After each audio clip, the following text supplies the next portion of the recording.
Ukraine में फंसे भारतीयों को वापस भारत सरकार लाएगी।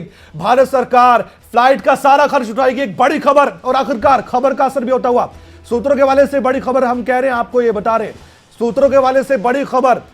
अब भारत सरकार ला सकती है अपने खर्च पर जितने भी यूक्रेन में फंसे हैं भारतीय छात्र, उनको वापस लाने का बीड़ा भारत सरकार उठाएगी। ये सूत्रों के वाले से खबर मिल पा रही है। फ्लाइट का सारा खर्च दे सकती है भारत सरकार, ये जानकारी अभी फिलहाल मिल पा रही है।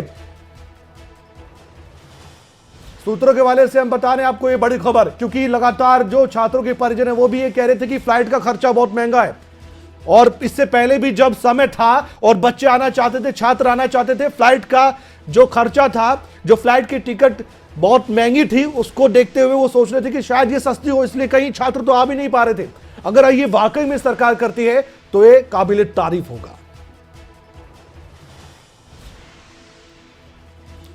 और वहीं पानीपत की युवती ट्विंकल यूक्रेन से वापस लौट आई है। छात्रा के लौटने के बाद परिजनों ने राहत की सांस ली है। छात्रा यूक्रेन में थी। छात्रा ने उनके दोस्तों से भी बातचीत की है। बंकर में फंसे हुए हैं बच्चे, बंकर में अपनी सुरक्षा कर रहे हैं। छात्रा ने बताया कि उनके दोस्तों को बंकरों में भेजा गया है। घर पहुंचने पर छात्रा ने दोस्तों से वीडियो कॉल पर बातचीत की है। यूक्रेन में रह रहे छात्रों ने बताया कि हालात अभी बहुत खराब है। हमारे संवाददाता प्रदीप रेड्डू हमारे साथ पानीपत से सीधे जुड़ चुके हैं, उनसे हम जानकारी लेते हैं इस पूरे मामले को लेकर। प्रदीप, जो छात्रा ट्विंकल है यूक्रेन से लौटी है, यूक्रेन में कहां पर मौजूद थी, कैसे ये अभी स्वदेश लौटी है, भारत लौटी है, पानीपत लौटी है, कैसे कैसे हेल्प मिली है प्रशासन की, सरकार की, सब कुछ बताइए। या अपने स्तर पर कोशिश की गई है इस छात्रा की ओर से कि वो भारत आई है?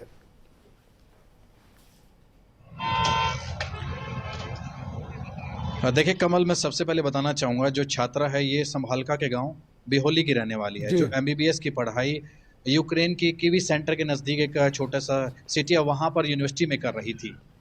तो वहाँ पर हालात बिगड़ने के बाद जैसे ही हालात बिगड़े तो ट्विंकल ने अपने परिजनों से कांटेक्ट किया, लेकिन ट्विंकल ने जैसे हमें बताया कि वहाँ पर हर चीज़ के जो रेट थे वो महंगे कर दिए गए, और लोकल प्रशासन की तरफ से इन्हें एडवाइजरी जारी की गई कि अपने पास जो भी खाने पीने की चीज़ें हैं वो स्टॉक कर ले, और अपने हिसाब से वो अपने परिजनों से कांटेक्ट करके अपने वतन वापस लौटने का प्रयास करे। तो लगातार ट्विंकल अपने परिजनों के संपर्क में थी, लेकिन ट्विंकल ने एक बड़ा ये खुलासा किया कि रेट जो अब से पहले वहाँ पर एक फ़्लाइट के इंडिया तक पहुँचने में 30 से 40 हज़ार रुपये लगते थे, लेकिन अब वो रेट 70 से 80 हज़ार रुपये कर दिए गए। तो बड़ी मुश्किल से जो ट्विंकल है वो डबल रेट देकर यहाँ तक पहुँच पाई, लेकिन जब वो अपने गाँव बिहोली पहुँची तो परिवार में खुशी का माहौल है। लेकिन एक दुखद बात, ट्विंकल ने बताया कि उसके जो साथी है, जो छात्र है, वो वहाँ पर अब हालात बिगड़ चुके हैं, खाने पीने की चीज़ें नहीं है, और छात्रों को बंकर में छिपा लिया गया है, और कई छात्रों से कनेक्शन नहीं हो पा रहा है। तो कुछ छात्रों से जिनसे कांटेक्ट इनका हुआ है, उनका ये कहना है कि जल्द से जल्द भारत सरकार से अपील करे कि कुछ ना कुछ छात्रों के लिए करे, क्योंकि स्थिति लगातार यूक्रेन में बिगड़ती जा रही है। जी बिल्कुल, आपने ठीक कहा, यूक्रेन में स्थिति लगातार खराब होती जा रही है। तो हम कह सकते हैं कि ट्विंकल ने अपने स्तर पर कोशिश की थी, जिसके बाद भारत लौट आई है। क्या प्रशासन से, सरकार से कोई मदद नहीं मिल पाई ट्विंकल को, या सरकार से मदद वाकई मिल पाई जिसके बाद ट्विंकल का पानीपत आना हुआ?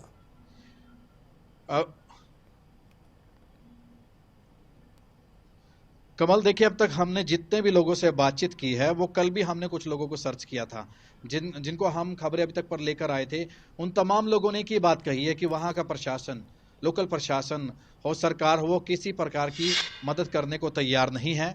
तो अपने स्तर पर जो छात्र है वो प्रयास कर रहे हैं। लेकिन एक सबसे बड़ी बात, कुछ छात्रों ने ये खुलासा किया कि जिन एजेंट के जरिए वो यूक्रेन में पहुंचे थे, वो उनसे अब लाखों की डिमांड कर रहे हैं, 10 से 15 लाख रुपए की डिमांड कर रहे हैं कि वो सुरक्षित इंडिया पहुंचा देंगे। यानी कि ये तो अपने आप में बहुत बड़ी जानकारी आप देख पा रहे हैं। जो एजेंट इस माहौल का, इस खराब माहौल का भी फायदा उठाना चाहते हैं।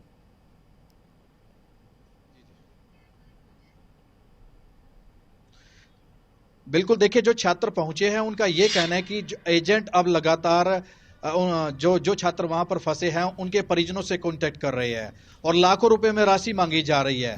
अगर जो छात्र राशि उनके अकाउंट में डिपॉजिट करा देता है या किसी प्रकार की बॉन्ड देता है तो उन छात्रों की श्योरिटी ली जा रही है, उन छात्रों को इंडिया लाने के दावे किए जा रहे हैं। ये अपने आप में एक बड़ी चौंका देने वाली बात है कि आपदा को भी तो हम अवसर बनाया जा रहा है सरकार जिंटो की तरफ से। जी, ये अपील करते हैं कि सरकार इस तरह के मामलों पर संज्ञान लें। जो छात्र आ रहे हैं यूक्रेन से भारत, उनसे बातचीत करें कि वो किस तरह से यहां तक पहुंचे हैं, और जो एजेंट वाकई में ऐसा कर रहे हैं उन पर बहुत बड़ा एक्शन लेना जाना चाहिए, क्योंकि ये कोई समय नहीं है कि किसी से आप यूं उगाही करें। उगाही से कह सकते हैं, क्योंकि जहां पर यूक्रेन में बहुत माहौल खराब है, वहां पर स्थिति खराब है और इसका फायदा उठाना चाहते हैं कुछ एजेंट। बहुत बहुत शुक्रिया, आपने जानकारी दी और बताया कि अपने लेवल पर कोशिश की है ट्विंकल ने, तब जाकर वो भारत लौटी है। आगे बढ़ते हैं। चीन का युवक यूक्रेन में फंसा हुआ है। चीन के युवक ने यूक्रेन से एक वीडियो भेजा है।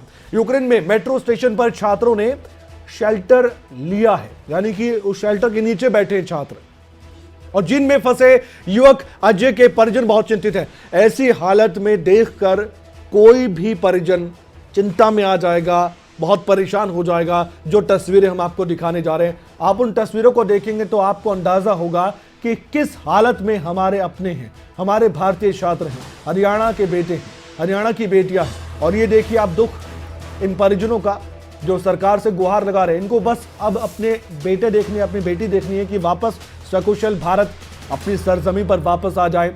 लेकिन देखा यह जा रहा है कि अभी भी काफी छात्र मुश्किलों में हैं, और ये हरियाणा से कई छात्र अभी भी जो गए हुए हैं, यूक्रेन में फंसे हुए हैं, वो सरकार से आस लगा रहे हैं कि सरकार कुछ ना कुछ जरूर करेगी। ऐसा नहीं कि सरकार प्रयास नहीं कर रही है, सरकार अपने स्तर पर कोशिश कर रही है, लेकिन इन कोशिशों को बहुत ज्यादा तेजी से आगे बढ़ाना होगा। अब कामयाबी तभी मिलेगी जब इन कोशिशों को बहुत तेज गति से आगे बढ़ाया जाए और प्रयास युद्ध स्तर पर किए जाए, क्योंकि युद्ध हो रहा है तो युद्ध स्तर पर हमें प्रयास करने पड़ेंगे। तब जाकर हमारे सभी भारतीय छात्र और भारतीय लोग सकुशल सही सलामत वापस अपनी सरजमी पर लौट आएंगे।